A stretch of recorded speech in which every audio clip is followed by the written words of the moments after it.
Et bonjour, soyez les bienvenus à Las Vegas. Enfin, je crois là, c'est quoi cet endroit complètement pété? Venez, on va plutôt se téléporter au World Series of Poker. Et voilà, bienvenue sur la table télé principale en plus, hein, ça a de la gueule. Au menu de ce deuxième épisode, le dernier Day 2 du main event, une séquence gamble où je me suis transformé en Philippe Etchebest, et puis une rencontre avec un joueur qui s'est qualifié sur Winamax d'une façon un peu particulière.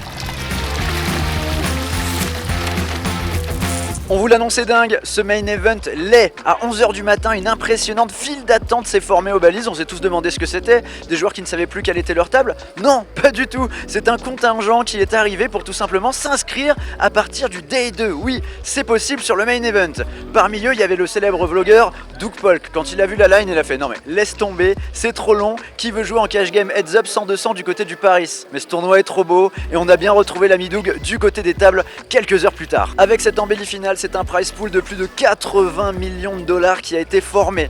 Ça fait 8663 joueurs qui ont pris part à ce main event 2022. Alors certes, on n'a pas tapé le record, mais on est seulement à 100 entrées, ce qui en fait le deuxième plus gros main event de toute l'histoire. Le vainqueur empochera 10 millions de dollars.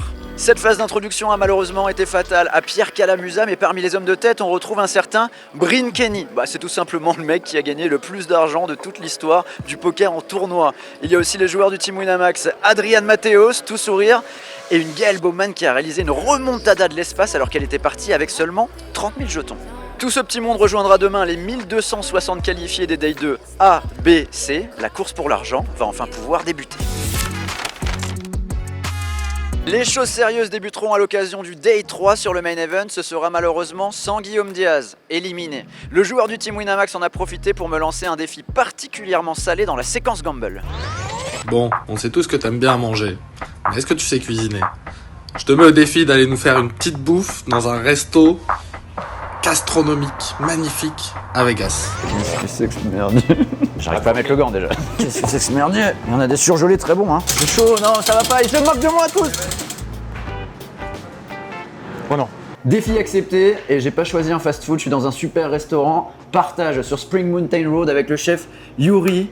Merci de m'accueillir, tu sais pas ce qui t'attend, tu peux prendre quelques avis négatifs sur TripAdvisor là. T'es prêt? Y a pas de souci, je suis prêt. Qu'est-ce qu'on prépare aujourd'hui? Alors on va partir sur quelque chose de pas très simple, mais je veux voir comment tu galères un peu.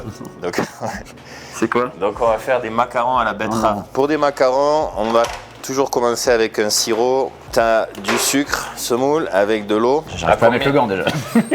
Et le petit secret, on rajoute une poudre de betterave déshydratée. On va ensuite faire la purée de petits pois et un petit gel, un petit coulis de betterave, voilà.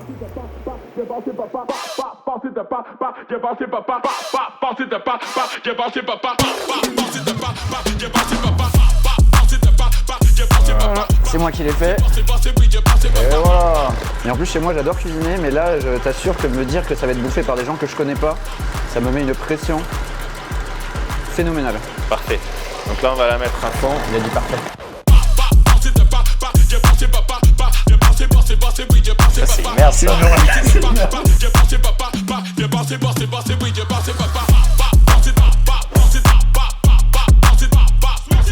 T'as aimé le macaron? Et comment vous faites pour jamais vous brûler les chefs, que ce soit pour goûter, vous goûtez tous des trucs chauds, vous portez des trucs chauds? On se brûle mais Ah vous dites rien. c'est dans la tête. Ah, ouais. Moi c'est sur mes doigts là. Ça c'est du glucose, c'est du sucre liquide. Donc on va mettre un point, on va le coller au milieu. Super. Mince, oh là là non, pas ça. Hop, on colle au milieu. Ça se monte tout seul cette assiette. Ok. Bien, bien, bien, bien, bien.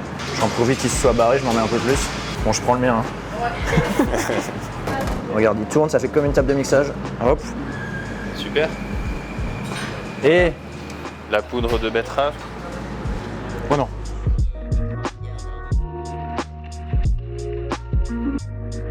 Job is done. Bam!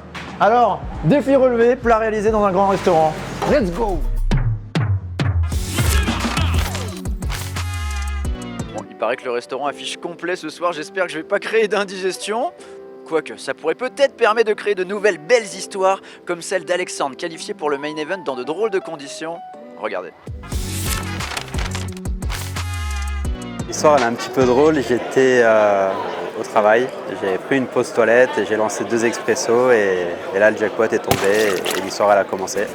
Un peu stressé et beaucoup de questions d'un coup dès qu'on l'a gagné, on commence à se poser toutes les questions sur comment on va organiser le voyage, comment on va faire pour poser des congés. C'est vraiment un tournoi particulier.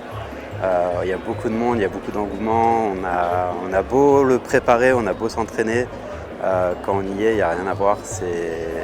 Chaque coup, on se pose 1 million de questions et c'est vraiment un très très beau tournoi.